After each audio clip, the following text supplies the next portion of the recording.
Hello, Bacha Party. I hope you all are doing well. So, our today's topic of interest is motion of charge particle in uniform electric field. तो सबसे पहले हम इस topic को deal करेंगे. Then after that we will deal with the topic motion of charge particle in uniform magnetic field. Okay. So basically जो हमारा first topic है motion of charge particle in uniform electric field. तो basically charge particle लेंगे हम जिसके motion को हम show करने वाले हैं कि एक चार्ज पार्टिकल का मोशन कैसा होता है जब यूनिफॉर्म इलेक्ट्रिक फील्ड हो. क्लियर है इतना. और in the next topic we will discuss कि उसी चार्ज पार्टिकल का मोशन कैसा होगा कि अगर आपने यूनिफॉर्म मैग्नेटिक फील्ड लिया है. तो हम सेपरेटली डिस्कस कर रहे हैं चार्ज पार्टिकल का मोशन को यूनिफॉर्म इलेक्ट्रिक फील्ड में.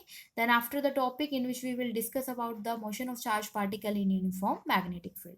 सो first motion of charge particle in uniform magnet electric field के लिए आप क्या लीजिए, एक चार्ज पार्टिकल लीजिए. ठीक है.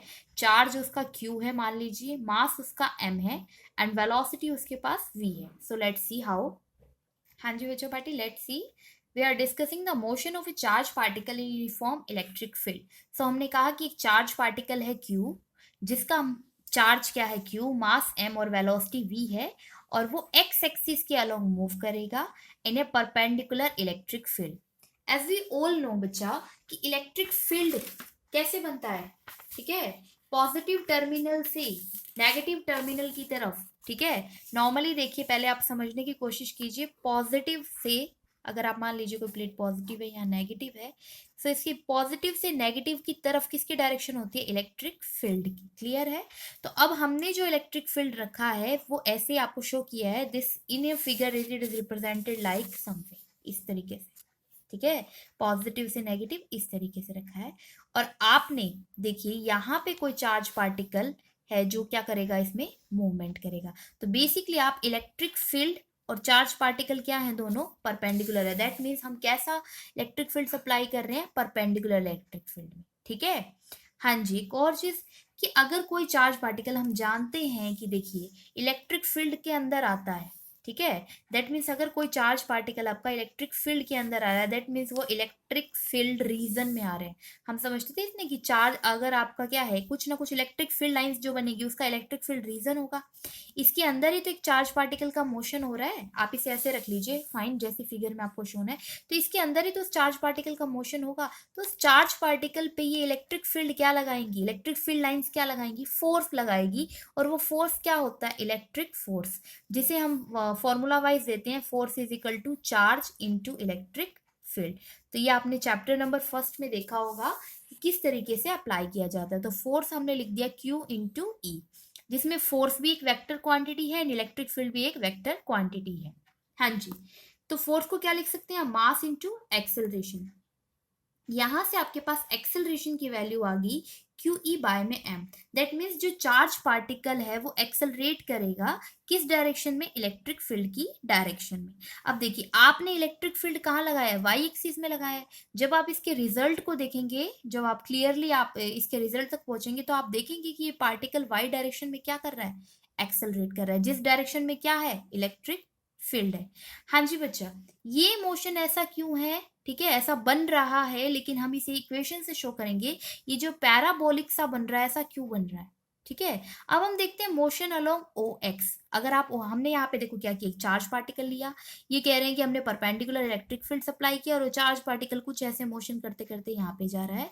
हमने यहाँ पे क्या लगा ली, एक स्क्रीन लगा रही. ठीक है.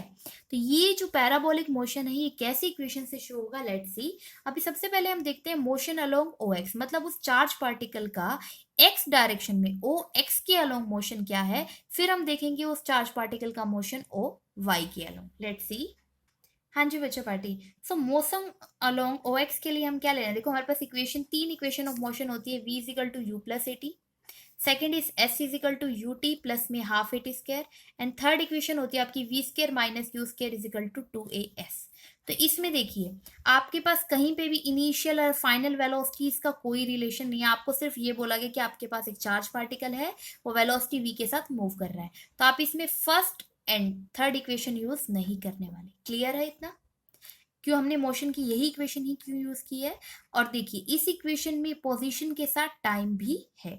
नाउ सी, एस के अलोंग डिस्टेंस को हमने एस एक्स से रिप्रेजेंट कर दिया, वेलोसिटी को यू एक्स से एंड एक्सेलरेशन को ए एक्स से। टाइम चेंज नहीं होता है एक्स या वाई के अलोंग, टाइम टी ही रहता है। आप देखेंगे, देखो एस एक्स के अलोंग डिस्टेंस क्या है, एक्स। इनिशियल वेलोसिटी क्या थी उस चार्ज पार्टिकल के पास, क्योंकि हमने बोला ही था कि हमने चार्ज पार्टिकल लिया है जिसकी वेलोसिटी क्या है v, तो उसकी इनिशियल वेलोसिटी की जगह हमने v रिप्रेजेंट कर दिया, t की जगह t।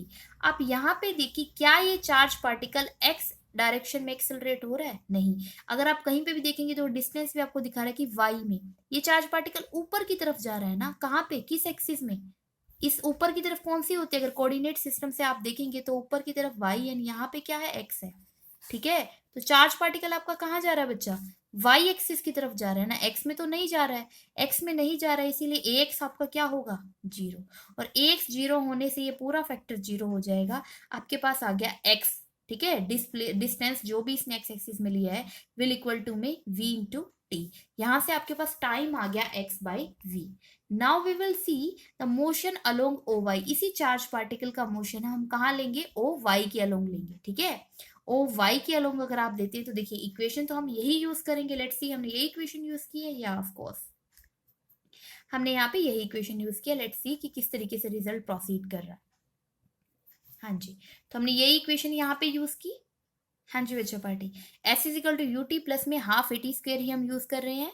बस देखो वाई एक्सिस में था इसीलिए डिस्टेंस को एस वाई से रिप्रेजेंट किया है, इनिशियल वेलोसिटी को यू वाई से रिप्रेजेंट किया है, एक्सेलरेशन को ए वाई से रिप्रेजेंट किया है।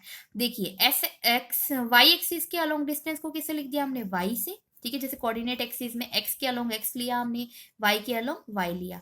इनिशियल वेलोसिटी जो वो आपको गिवन है कि वो किस डायरेक्शन में मूव कर रहा है, एक्स डायरेक्शन में। Let's see, read out this statement, the particle is moving along X axis, ठीक है। जब वो एक्स एक्सिस के अलोंग मूव कर रहा है दैट मीन्स वो पार्टिकल वाई एक्सिस के अलोंग मूव नहीं कर रहा है इनिशियली, तो इसीलिए उसके पास initial velocity in Y direction क्या होगी, जीरो।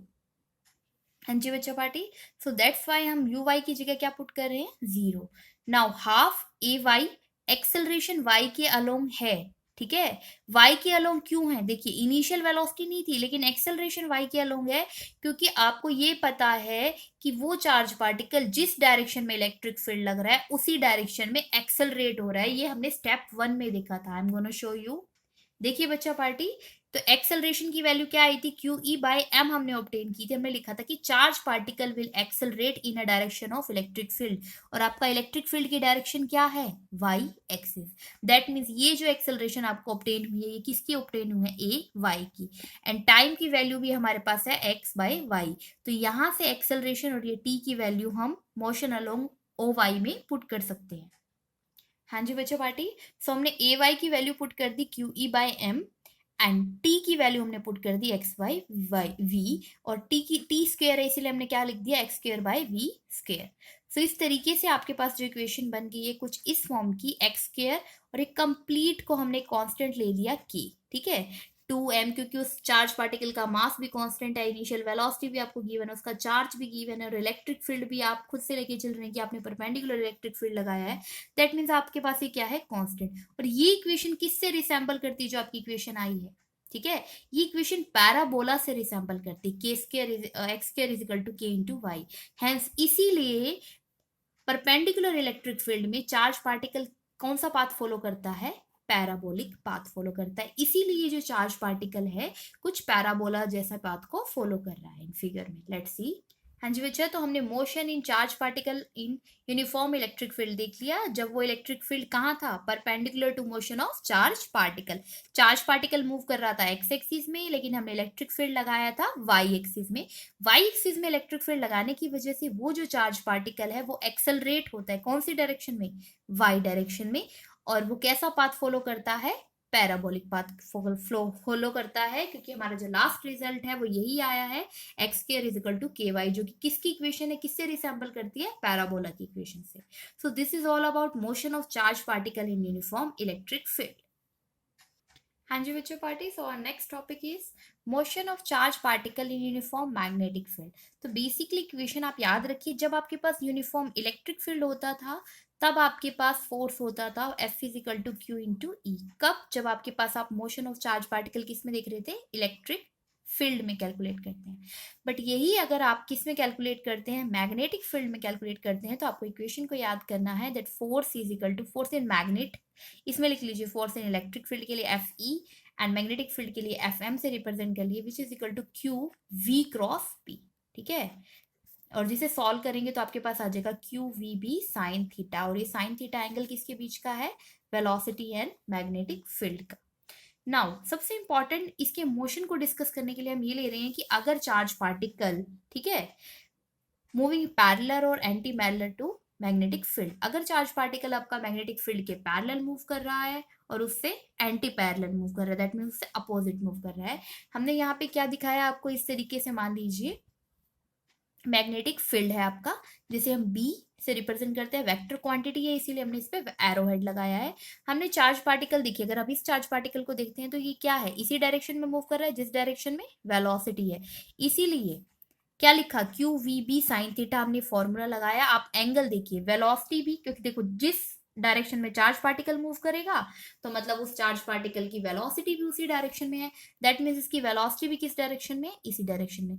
वेलोसिटी और मैग्नेटिक फील्ड दोनों क्या होगी, पैरेलल होगी, और पैरेलल के बीच में एंगल कितना होता है, जीरो, इसीलिए हमने यहाँ पे पुट किया साइन जीरो, तो आपका मैग्नेटिक फोर्स भी जो आया है वो क्या आ गया है, जीरो आ गया है। नेक्स्ट देखिए, अगर आप कैलकुलेट करते हैं एंटी पैरेलल की साइड में, यहाँ देखिए मैग्नेटिक फील्ड आपका कहाँ है, इस तरफ आ रहा है, ठीक है, अगर हम यहाँ पे क्या मान लेंगे, positive x axis coordinate axis के अकॉर्डिंग, ये क्या है minus x axis, charge particle आपका इस तरफ जा रहा है, तो दोनों के बीच में एंगल कितना होगा, एक इस तरफ और एक इस तरफ, that means the complete angle will be 180 degree, दोनों अपोजिट डायरेक्शन में जा रहे हैं ना, एक इस तरफ जा रहा है दूसरा इस तरफ जा रहा है, तो कंप्लीट एंगल कितना होगा बेटा, 180 डिग्री। तो इसीलिए हमने लिख दिया है यहाँ पे साइन 180 डिग्री, एंड साइन 180 की वैल्यू भी क्या होती है, zero. Sine n pi zero होता है बच्चा पार्टी, ठीक है, पाई 2 पाई 3 पाई कुछ भी है, ठीक है, वो वैल्यू क्या होगी, जीरो ही होगी। क्लियर है इतना, हाँ जी।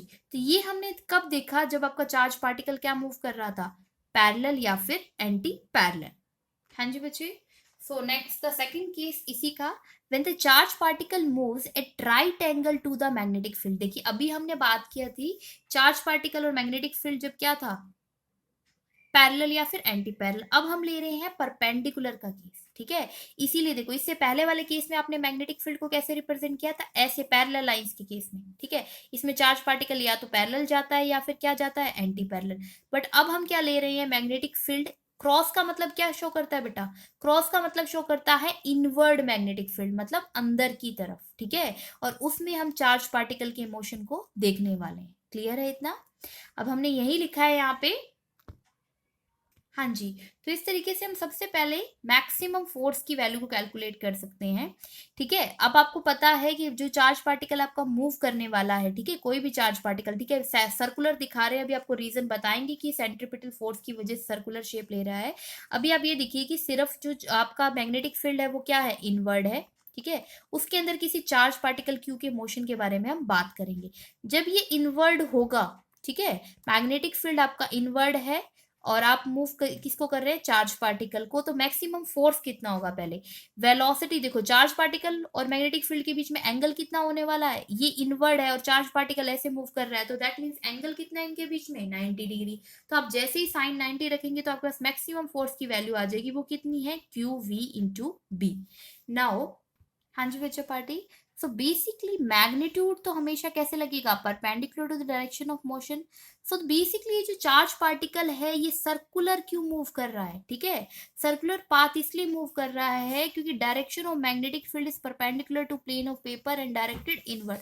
मैग्नेटिक फील्ड की डायरेक्शन क्या है, परपेंडिकुलर है, और कहाँ है, इनवर्ड है, इसीलिए कैसा मूव कर रहा है, सर्कुलर पाथ मूव कर रहा है। और सर्कुलर पाथ के लिए क्या रिक्वायरमेंट होती है बच्चा पार्टी, सेंट्रीपिटल फोर्स की, ठीक है, और वो सेंट्रीपिटल फोर्स कौन प्रोवाइड कर रहा है, ये मैग्नेटिक फोर्स।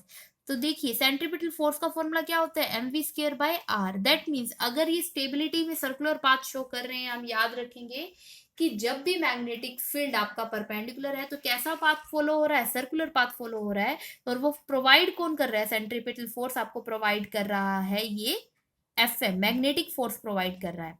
इसीलिए हमने लिखा सेंट्रीपिटल फोर्स की इक्वेशन क्या होती है, mv square divided by r, m क्या है, mass of charge particle, and r क्या है, रेडियस ऑफ सर्कुलर पाथ। तो यहां से आपके पास बहुत ही अच्छा रिलेशन आ जाएगा किसका, रेडियस का, किसकी टर्म में, mv b एंड क्यू की टर्म में, that means mass, velocity, magnetic field and charge की टर्म में। अब जब आपके पास रेडियस है तो यहां से आप किसको कैलकुलेट कर सकते हैं बेटा, आप इसका टाइम पीरियड भी कैलकुलेट कर सकते हैं। ठीक है, टाइम क्या होता है बेसिकली, देखिए डिस्टेंस, वेलोसिटी के बारे में अगर हम बात करें तो वेलोसिटी क्या होती है, डिस्टेंस अपॉन टाइम। ठीक है, तो अगर यहां से आप टाइम कैलकुलेट करना चाहते हैं तो क्या हो जाएगा, डिस्टेंस अपॉन वेलोसिटी। डिस्टेंस इस कंप्लीट का डिस्टेंस क्या हो जाएगा, एक सर्कल का circumference which is 2πr, and velocity कितनी होगी v। So we can write down here, देखिए इस तरीके से हमने किसको कैलकुलेट किया है यहाँ पे, टाइम पीरियड को। टाइम पीरियड क्या है, 2πr डिवाइडेड बाय v, क्योंकि यहां से अगर आप टाइम निकालेंगे तो वो हो जाएगा आपका distance upon velocity. Distance circle की शेप में पूरा डिस्टेंस कितना हो जाएगा, circumference which is 2πr and velocity is represented by v। हाँ जी, अब यहां से इस इक्वेशन से आप किसकी वैल्यू को कैलकुलेट कर सकते हैं, v को। अगर आप यहां से v कैलकुलेट करेंगे it comes out to be bqr divided by m। Clear है, देखिए आप यहां से किसको कैलकुलेट कर रहे हैं, v की वैल्यू कैलकुलेट करेंगे which is bqr divided by m। तो आप यहाँ पे इस वैल्यू को क्या कर सकते हैं, पुट कर सकते हैं, तो आपके पास वैल्यू आ गई टाइम पीरियड की।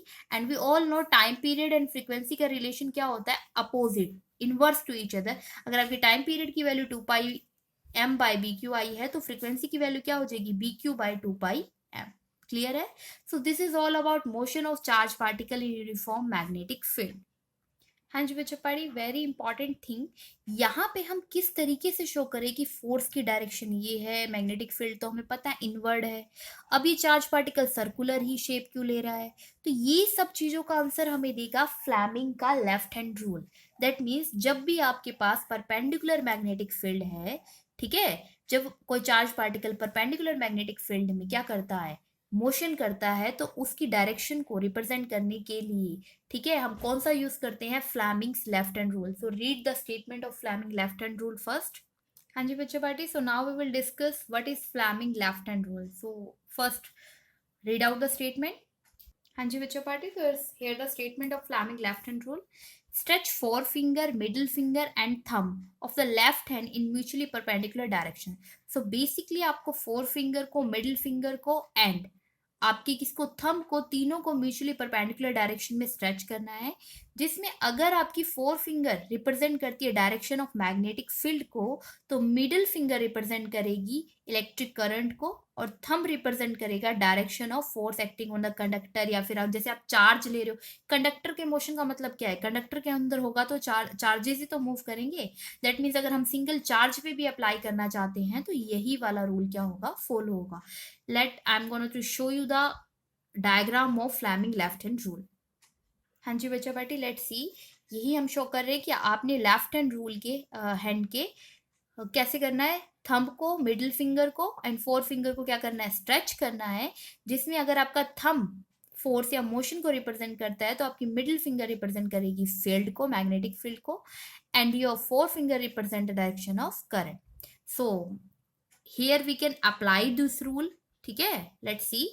हाँ जी बच्चों पार्टी, लेट्स सी, जैसे हमने अपना लेफ्ट हैंड लिया है, लेफ्ट हैंड के थंब को, मिडिल फिंगर को एंड फोर फिंगर को आपको क्या करना है, म्यूचुअली परपेंडिकुलर शो करना है, जिसमें आपको गिवन है कि अगर आपकी मिडिल फिंगर रिप्रेजेंट किसको करती है, मैग्नेटिक फील्ड को। अब हम हर एक पॉइंट पे चेक करके देखते हैं, जैसे मैं आपको सिर्फ एज्यूम कर रही हूँ, please let me assume with me, कि ये जैसे अंदर की तरफ डायरेक्शन है, तो मैंने क्या रखा यहाँ पे, ठीक है, अंदर की तरफ डायरेक्शन है, मान लीजिए मैग्नेटिक फील्ड यहाँ पे है, तो इसमें थंब किसको रिप्रेजेंट करेगा, डायरेक्शन ऑफ मैग्नेटिक फील्ड आपकी, देखिए क्रॉस का मतलब क्या होता है, इनवर्ड, तो आपने यहाँ मैग्नेटिक फील्ड रखा, तो आपका थंब रिप्रेजेंट कर रहा है डायरेक्शन ऑफ फोर्स, तो देखिए यहाँ पे जो फोर्स कहाँ लग रहा है, ऊपर की तरफ, एंड यहाँ पे आपका फोर्स कहाँ लग रहा है, ऊपर की तरफ, तीनों ही क्या है, म्यूचुअली परपेंडिकुलर। ये देखिए मैग्नेटिक फील्ड यहाँ, ठीक है, फोर्स कहाँ है, इसे ऊपर की तरफ, तीनों ही देखो, अपना हाथ को क्या करना, अपनी फिंगर्स को वो और थंब को स्ट्रेच करके रखना है अपना म्यूचुअली परपेंडिकुलर, और चार्ज पार्टिकल का मोशन कहाँ है, ईस अलोंग, तो यहाँ पे आप देख रहे हैं चार्ज पार्टिकल का मोशन ईस अलोंग है,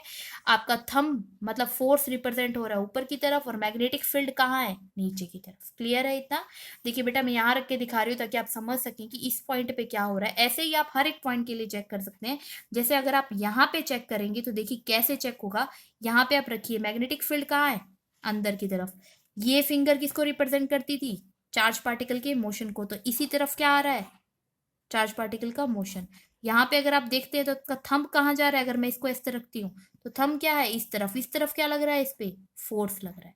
तो इसीलिए ये चार्ज पार्टिकल कैसा मोशन करता है, सर्कुलर मोशन करता है, जब आपका मैग्नेटिक फील्ड वेलोसिटी की क्या हो, परपेंडिकुलर। हाँ जी बच्चों पार्टी, इससे पहले हमने पैरेलल का केस डिस्कस कर लिया, चार्ज पार्टिकल जब पैरेलल मूव कर रहा था। एंटी पैरेलल का केस डिस्कस कर लिया, ठीक है। अब परपेंडिकुलर का केस भी डिस्कस कर लिया। नाउ अगर आपका चार्ज पार्टिकल और इसके मैग्नेटिक फील्ड के बीच में, जैसे चार्ज पार्टिकल की वेलोसिटी और मैग्नेटिक फील्ड के बीच में जो एंगल है थीटा जो है वो 0 से 90 डिग्री के बीच में हो, दैट मीन समझने की कोशिश कर लिया कि आपका मैग्नेटिक फील्ड अगर कुछ इस तरीके से है बी, ठीक है, और आपका जो चार्ज पार्टिकल है वो कुछ इस तरीके से जा रहा है, ठीक है, चार्ज पार्टिकल क्यों मूव कर रहा है, इस वेलोसिटी v के साथ, तो आप देखेंगे कि ये मैग्नेटिक फील्ड के साथ कोई ना कोई एंगल बना रहा है, that angle is your theta angle. Clear है इतना? हाँ जी बच्चों पार्टी, तो जब इस तरीके का मोशन होता है कि ये कोई एंगल बनाए थीटा, ठीक है, चार्ज पार्टिकल कोई एंगल बनाता है थीटा, तो इसके केस में आपकी जो वेलोसिटी है उसके दो कंपोनेंट हो जाएंगे, दो में रिजॉल्व हो जाएगा, एक इस तरफ थीटा के साथ बनने वाला क्या हो जाएगा, v cos थीटा, एंड इससे परपेंडिकुलर डायरेक्शन में अगर हम बात करेंगे तो जो बनेगा that is v sin theta. हाँ जी, क्लियर है यहां तक?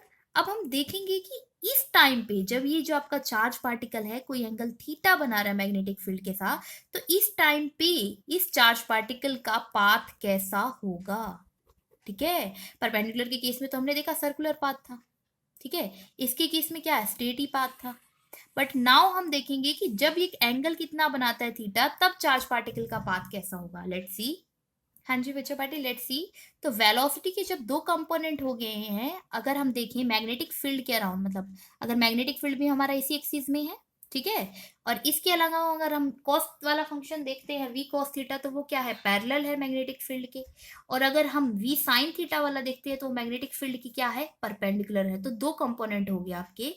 तो जिसकी वजह से क्या हो रहा है, इस पार्टिकल का पाथ एक हेलिक्स की शेप ले रहा है, कैसे, जो इसका पैरेलल कंपोनेंट है, ठीक है, वो इस पार्टिकल को मूव कर रहा है इस मैग्नेटिक फील्ड के अलोंग एक्सिस में मूव करने के लिए, और जो इसका परपेंडिकुलर कंपोनेंट है वो क्या हेल्प करता है इसको कुछ इस तरीके से वाई एक्सिस में मूव करने के लिए, और कंबाइंड इफेक्ट की वजह से चार्ज पार्टिकल कैसा पाथ मूव करता है, हेलिकल पाथ मूव करता है, ठीक है, और इस कर्व को हम क्या बोलेंगे, हेलिक्स, ठीक है। और इस हेलिक्स का हम रेडियस कैलकुलेट कर सकते हैं, कैसे रेडियस कैलकुलेट कर सकते हैं बच्चा पार्टी, हाँ जी, इससे पहले वाले केस में आपने रेडियस की वैल्यू कैलकुलेट की थी, वो वैल्यू क्या थी, इससे पहले के केस में हमने रेडियस की वैल्यू बच्चा कैलकुलेट की थी mv/qb, बट हमें सिर्फ यहाँ ये देखना है कि ये कौन सी वेलोसिटी है जो यहाँ इफेक्टिव हो रही है, कौन सी वेलोसिटी है, which is your perpendicular component, इसीलिए हमने लिखा यहाँ v sin थीटा। क्लियर है?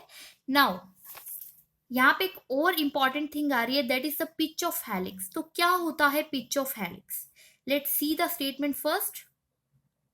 हाँ जी, the linear distance travel by a charge particle in a time equal to the time period of helix. तो बेसिकली जो लीनियर डिस्टेंस एक चार्ज पार्टिकल ट्रेवल करता है टाइम पीरियड टी में, उसी को हम क्या बोलते हैं, पिच ऑफ द हेलिक्स। जैसे आपने यहाँ पे देखा तो ये कैसे शेप ले रहा था, एक हेलिक्स की फॉर्म की शेप ले रहा था, तो हमने इसे यहाँ सेपरेटली शो किया है। देखिए ये जो हेलिकल शेप भी है ना, एक टाइप का क्या है, सर्कुलर ही होती है, ठीक है, थोड़ी सी इलिप्टिकल शेप करके खींच सा दिया है तो ये हेलिकल शेप बन रही है ऐसे। तो अगर आप हर एक का, जैसे मान लीजिए रेडियस आर है, तो यहां से लेके इस पॉइंट तक का, ठीक है, एक सर्कुलर कंप्लीट कर रहा है जो टाइम पीरियड टी ले रहा है, उसकी बीच का डिस्टेंस जो है वो क्या है, पिच है, लीनियर डिस्टेंस है, ठीक है, जो कि चार्ज पार्टिकल मूव करते हैं along the direction of magnetic field, इसीलिए वेलोसिटी का कौन सा कंपोनेंट हेल्प करेगा हमारे पास, v cos थीटा, क्योंकि v cos थीटा एक ऐसा कंपोनेंट है जो मैग्नेटिक फील्ड की डायरेक्शन के अलोंग है, ठीक है, और टाइम पीरियड t में। तो अब यहां से हमारे पास किसकी वैल्यू आ सकती है, देखिए बच्चा, हम यहाँ पे पुट कर देंगे v cos थीटा, पुट कर दिया। नाउ टाइम पीरियड जो आपको t चाहिए, ये t कैसे कैलकुलेट करें हम, हाँ जी बच्चा पार्टी, तो टाइम पीरियड कैसे निकालेंगे, देखिए बेसिकली टाइम निकालने के लिए आप वेलोसिटी के फॉर्मूले पे चाहिए, which is distance upon time. तो यहां से टाइम क्या हो जाएगा, डिस्टेंस अपॉन वेलोसिटी। तो ये कुछ सर्कुलर जैसी ही शेप ले रहा है, इसीलिए डिस्टेंस हमने क्या लिया, time period will be equal to distance, एक सर्कल का सरकमफ्रेंस 2 पाई आर, ठीक है। और हेलिक्स का इसीलिए हम आर एच रिप्रेजेंट कर रहे हैं, नीचे डिवाइडेड बाय द वेलोसिटी। बेटा एक चीज ध्यान देना, जो लीनियर डिस्टेंस के लिए रिस्पॉन्सिबल है वेलोसिटी का कंपोनेंट वो तो v cos थीटा है, लेकिन सर्कुलर मोशन के लिए जो वेलोसिटी का कंपोनेंट रिस्पॉन्सिबल है वो आपका क्या है, v sin थीटा। इसीलिए हमने यहाँ पे v की जगह लिखा है v sin थीटा। अब यहाँ पे हम किसकी वैल्यू को पुट कर देंगे, आर एच की वैल्यू को पुट कर देंगे, और आर एच की वैल्यू हमने अभी ऊपर निकाल ली है, radius of helix which is m v sine theta by में बी क्यू। तो यहाँ पे भी देखो रेडियस किसकी वजह से, एक सर्कल की वजह से था ना, इसीलिए वेलोसिटी का कौन सा कंपोनेंट हेल्प कर रहा था, perpendicular component we sine theta वाला। तो after solving this equation you will have the formula of pitch of helix. Clear है इतना? तो ये आपको फॉर्मूला याद रखनी है, रेडियस ऑफ हेलिक्स का भी और पिच ऑफ हेलिक्स का भी। तो इन फॉर्मूला से बेस्ड भी आपके कई बार क्वेश्चंस आ सकते हैं। सो this is all about when A charge particle move करता है इलेक्ट्रिक फील्ड में और मैग्नेटिक फील्ड में। इलेक्ट्रिक फील्ड में हमने पढ़ा कि वो जो चार्ज पार्टिकल मूव कर रहा है वो पैराबोलिक पाथ को फॉलो कर रहा है। मैग्नेटिक फील्ड में हमने डिफरेंट डिफरेंट केसेस लिए हैं, जब आपकी मैग्नेटिक फील्ड क्या थी, चार्ज पार्टिकल के पैरेलल थी, एंटी पैरेलल थी, परपेंडिकुलर थी, and the last and the most important, जब वो क्या कर रहा है, उनके बीच का एंगल कितना है, 0 से 90 डिग्री। मतलब कि जब चार्ज पार्टिकल कोई एंगल थीटा बनाता है मैग्नेटिक फील्ड के साथ, तो उसके केस में जो पाथ बनता है वो कैसा पाथ बनता है, हेलिकल पाथ बनता है। और हेलिकल पाथ का हमने रेडियस कैलकुलेट कर लिया, and then we will calculated the pitch of helix.